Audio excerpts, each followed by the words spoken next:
Hello everybody, it's Dawn here from Scrapbooking Kits Are Us. I'm going to do a quick mini tutorial with you, and it's called a One in Done album.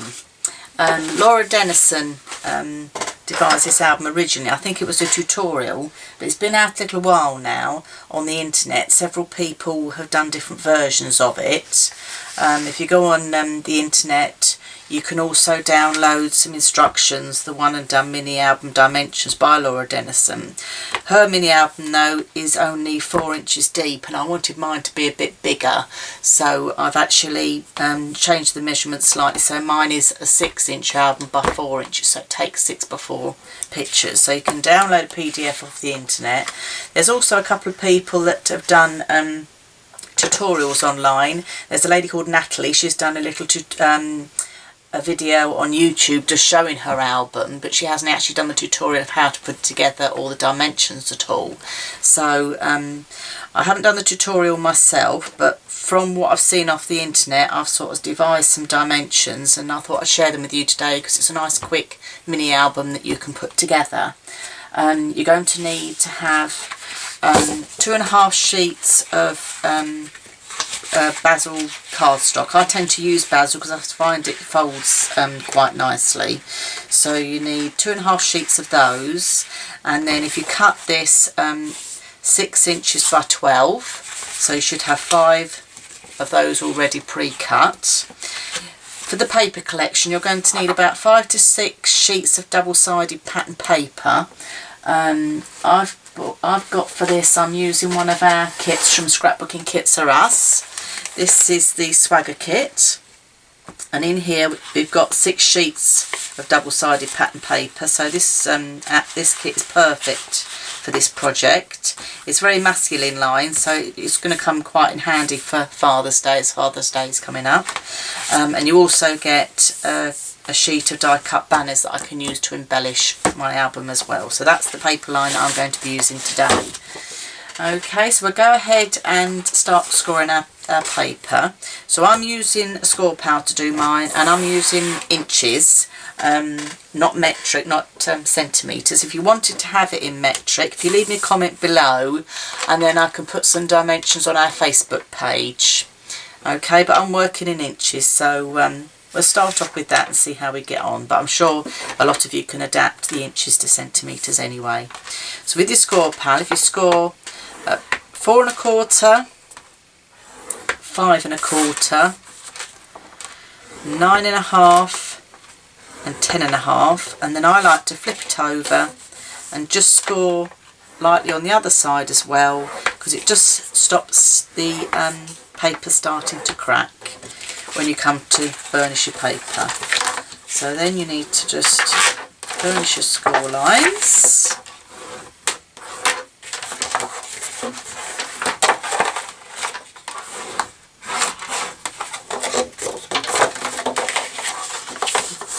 Last one there.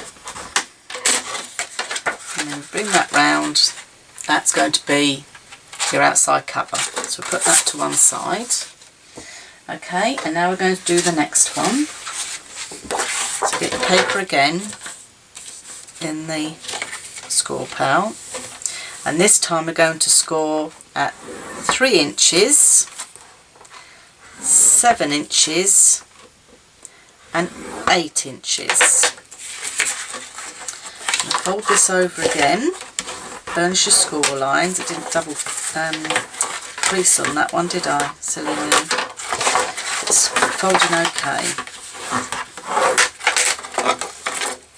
So that's then going to be your second page. So this bit works out to be the spine, and then you've got a flap on the inside of the second page. So if you get your first bit, that's going to be the first score line in, that's going to be your spine, that's going to be your second spine. So if you just lay it on top, then we won't get in a muddle. So that's the first page of the book. So you've done the cover and the first page. Now do the next page, and for this we're going to score at 4 inches, 4 3/4 inches,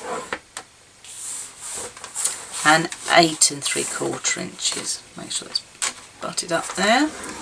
8 3/4 inches. And I'm going to flip it over. Just go down those other lines again. And then we're going to burnish the score lines.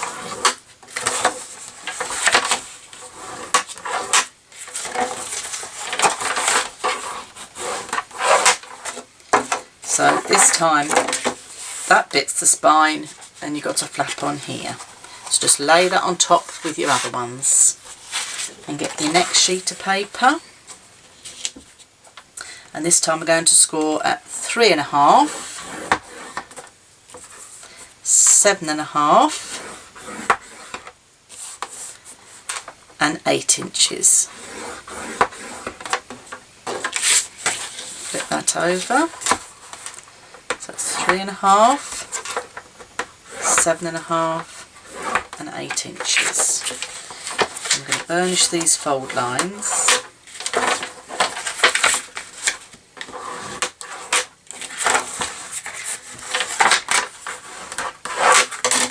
This time that's your spine and this side's your flap. Just lay that on your pile again. Like the last page, we're going to score 4 inches, 4 1/4 and 8 1/4. Flip it over again. That's 4, 4 1/4, 8 1/4. Burnish these lines.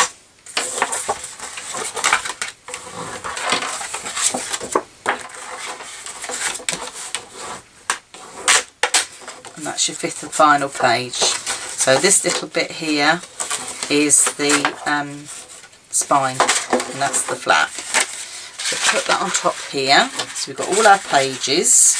Now, if any of you have seen Laura Denisons stuff before, you see the system that we've got here is what they call a stack the deck system. So what happens is you have your main spine.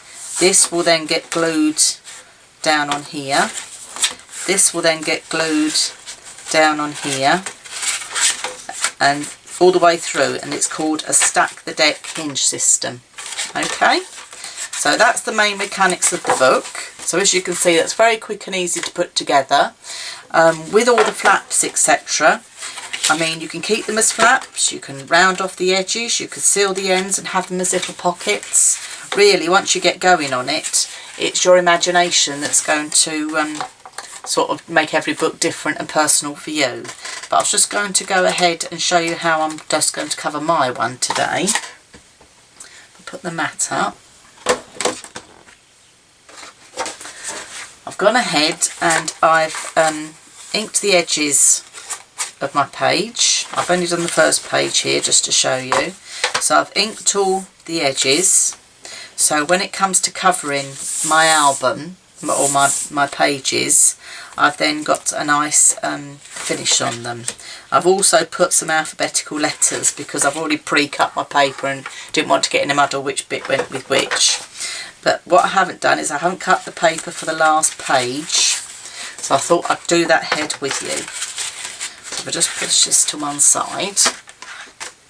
Now, the beauty of this album there again, which makes it really quick, is when you measure it out, obviously it's 6 by 12. So when you come to covering your paper, the same thing is going to apply. That it's going to be very quick to fill in. So you need a piece of pattern paper for one side, and you also need a piece of pattern paper for the other. But I sort of cheated a bit on this, and I found a quick way to do it to make it a really nice quick mini. Is I've got my 2 sheets of paper, one for the back and one for the front. Put them in my scorer, and I'm going to score the ones for this page. If you see, this one is as a 4-inch page, and another 4-inch page, and then the last bit, if I put it up here, probably be easier to see, is 3 3/4. So what I'm going to do is I'm going to put a score line down 4, and then another one down 8. So that's my 2 4s, and then I need 3 3/4. So 1, 2, 3 3/4. I'm going to get my paper trimmer, and we can trim all these bits up. It's just a quick way to get your pattern paper ready for your album. Let me just pull that back a bit.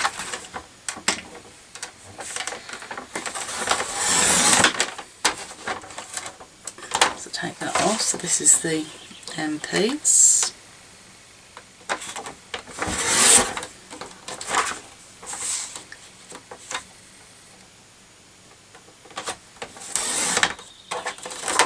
There we go. So what I'm going to do is I'm going to number my pages. I just find this is easier. So we'll just start at 10, 11, 12, 13, 14, 15. Okay. And then what I've done, just so it helps to keep everything together and you know exactly what you're doing. So this is one of the main pages. So you see that one can then fit on there. So we're going to have to do that one as 10. This one can go on as 11.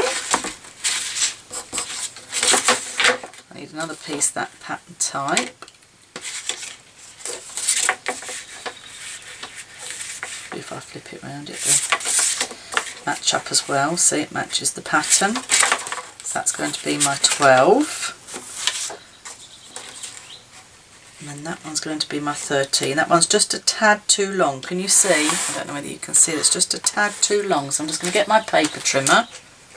And this is why if you just take the time just to do this little bit with your papers, if one bit is just a tad long, I like it that I've got a little bit of white space around my pages. So that fits better now. So this one can then be called 13. And then I'm going to have this pattern on this side, and I think you'll find that one's going to be a bit too wide as well, so I'm going to just trim a little piece off there. It's a very quick album to put together, and it just takes, if you just take the time to do these bits before you stick any glue down, it just really helps. So that one's going to be 14. And then that one's that one, that's that way, and then this one then is going to be 15. Okay, so as I say, that's a quick way to cut your pattern paper ready, and if you find any of the bits are just too big, you know, I like a little bit of space around, but if they're too big, just get your paper trimmer and trim them all up. Okay, so that's how I'm going to do my pattern papers. I've cut those already. The next thing I'll do is I'll just show you how we stick one of the pages together. So I've got the outside cover. As I showed you before, I'd inked all my edges. So this is the inside of my outside cover. So we'll flip over and we'll start with the outside. Now I've picked the checkered paper to be the outside of mine. And this is where labelling them, that all helps. That's A, B, C, D and E, and if you look when it's laid, all the pattern then nicely matches up. That one I think goes around that way, and that's it. There we go, all nicely matches along. So when your album's folded around, all your pattern paper matches. The other thing I have gone ahead and done, which I didn't think you want to sit and watch me do, is I've just inked all the edges. I haven't done big distressing, I've just gone along with my ink pad and just inked the edges, just so you don't see the pure white. I've used tea dye on this paper collection just to ink the edges, the same as I've done with the book there. So I'm going to get my glue now. I'm using wet glue for this. I like this Collal glue. I find it's very good, because if you get any on your paper that you don't want, it rubs off and doesn't leave any marks at all, and it's quite quick, and a bit quicker than using double-sided tape. So just go ahead and put some of this on. There's a bit too much in that corner. The other beauty of this glue is it doesn't bobble up, because a lot of wet glues, when you stick them down onto paper, they do bobble up. So just stick that down. The other thing as well with this glue, which I think is quite good, is you get a bit of wiggle room.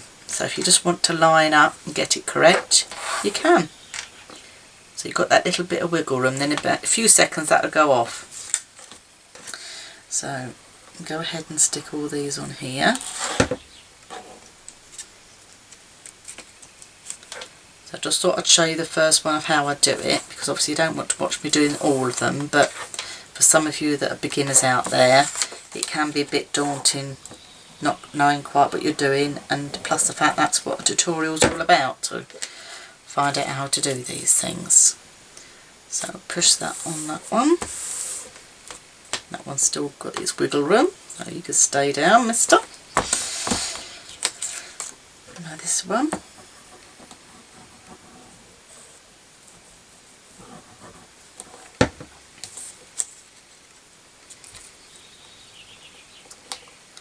Put that down.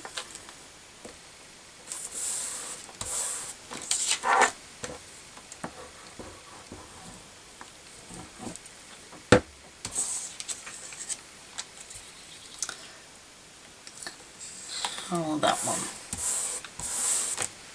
So I'll just give those a burnish down.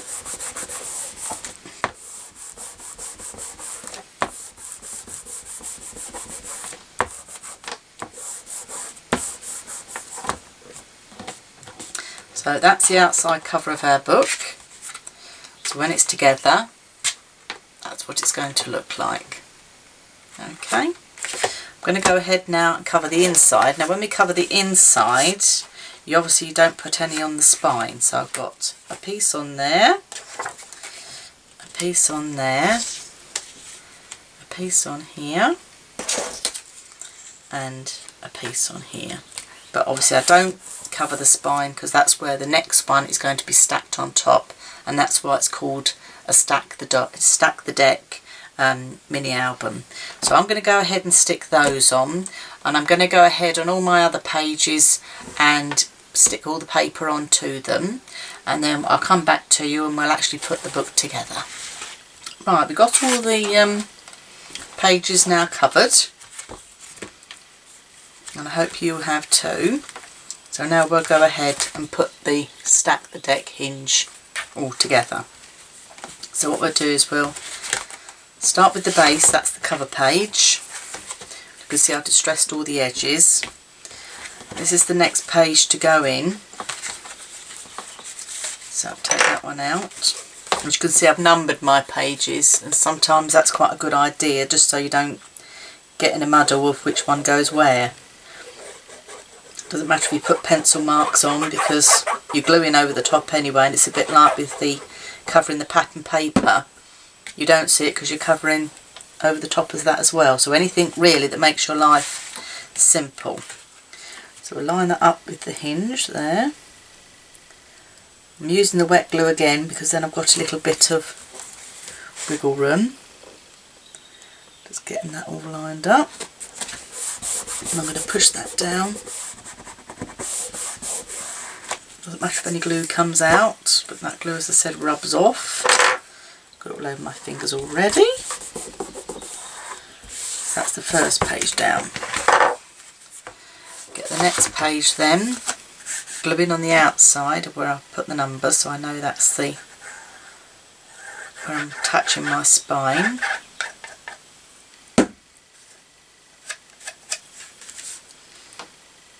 Now as you stack these hinges, you'll notice that as you do that, each one is slightly smaller than the one before, and that's why it's called a stack the hinge system.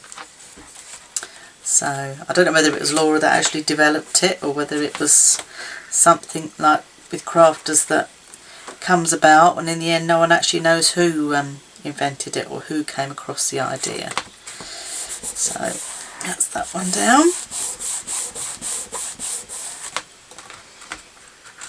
And the next page.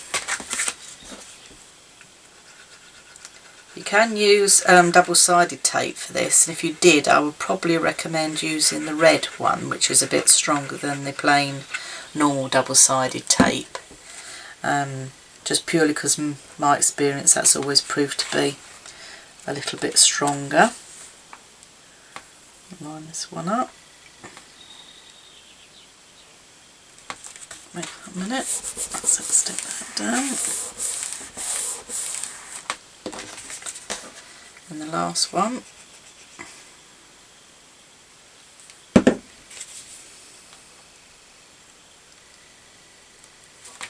I'm just eyeballing roughly where the centre is, because you do get a little bit of gap each side to allow for the flaps. So you don't have to be too precious. That's the beauty of this Stack the Deck hinge. That hasn't stuck down very well. I haven't burnished that particularly well. Try again.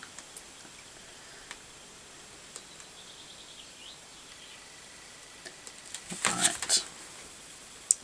Happy with that there. I might just use my bone folder to get that one down.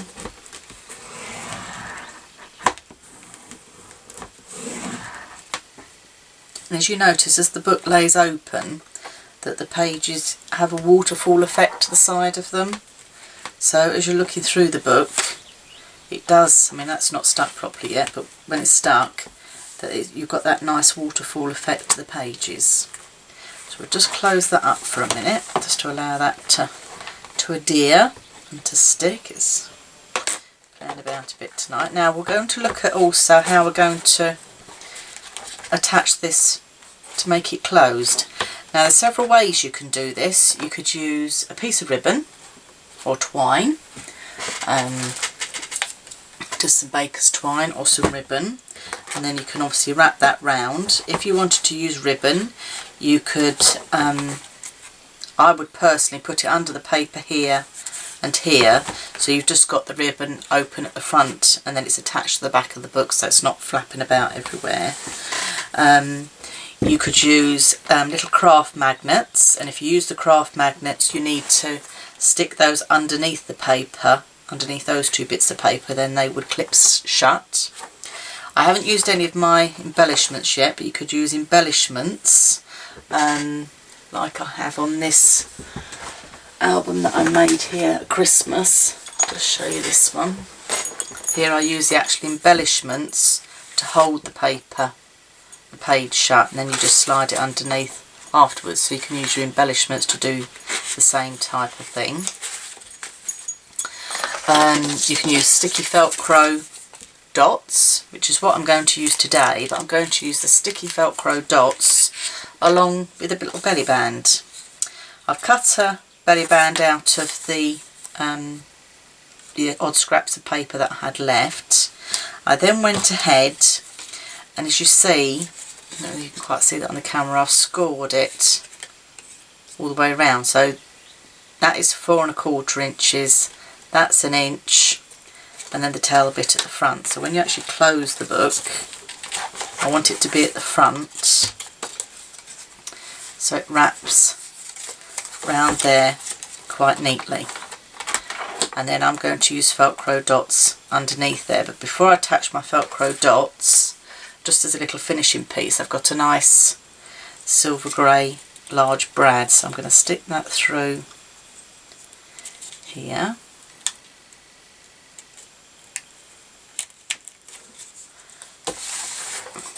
I'm going to open that out.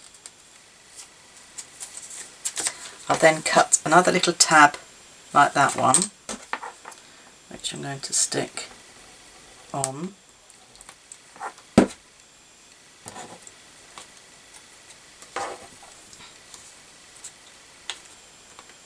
Now I do have to wait a little bit for the glue to stick down, and then it's really dependent on where I want to put the fluffy bit. I might put the fluffy bit on the other piece. So I'm going to put my sticky piece onto there, close the album up, wrap that round, and then obviously we know the other piece wants to go there. So what you do with your Velcro dots is you get your fluffy piece, attach it to the rough piece, because they've got sticky back on them, and the glue hasn't dried on this either, which is a bit of a pain. So I'm just showing you quickly. And I'm going to wrap it round. I'm not going to do it too tight, because obviously I want to allow room to put photographs, etc. in. I'm going to push it down, Let that stick on. Now bear in mind my glue isn't dried on the top bit yet, so that's how that would work. So that's our album. So let's have a quick flick through inside. So obviously I still haven't embellished it yet. I will go ahead and embellish it just to show you what it looks like at the end. The beauty of this album is you can put 6x4 photographs just trimmed down in it, which I think is very handy. Saves a lot of cutting down. And also these little flaps, you can cut photos down, put paper for journaling.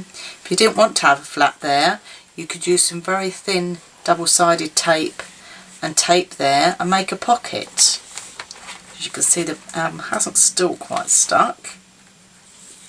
As we go through the album, as you can see, the big photo mats you can get lots on. When you get to these bigger flaps here, another thing you could do is if you put some double-sided tape as an L and stuck that down, you could have a tag that you pulled out the top. So the beauty of this album is this is the basics, and now you can go ahead with your paper collection and what you want to use your album for and decorate it how you want, number one, but also fill it how you want. You can use your imagination to add all these little finishing touches to make your album special to you. And I think you'll find every time you do one, because they are quite quick to put together and they don't use a lot of cardstock, you know, they stand alone. They're quite a nice gift, nice to give to anybody. I've done this one as a bit of a male one because the colour's in it, but they stand alone. It's a nice little gift. It's very quick and easy to do, quick to fill with photographs. Don't be put off because it's portrait 6x4. If you think outside the box slightly, if you take more landscape pictures, you can turn it round this way and you can still use it, because then your photos will be landscape, but you can still have the versatility of using it as an album. So don't just think, oh, it's landscape, it's portrait, and I tend to take landscape pictures. As you can see from this, you can put your pictures in either way. You could have the book turned around either way depending on what you wanted to do. So just use your imagination a little bit with them. So I'll go ahead and get this one finished, because you don't want to watch me finishing it all. But that's the basics of the album. So that's one of the one and done mini albums by, well, Laura Denison does one, but I've adapted the measurements and done it slightly differently. As I say, all purely to what I saw on the internet and what other people do. But you'll find when you start to make mini albums like this, you'll add your own little twists on them, add in extra pockets and extra bits and pieces that you can with them.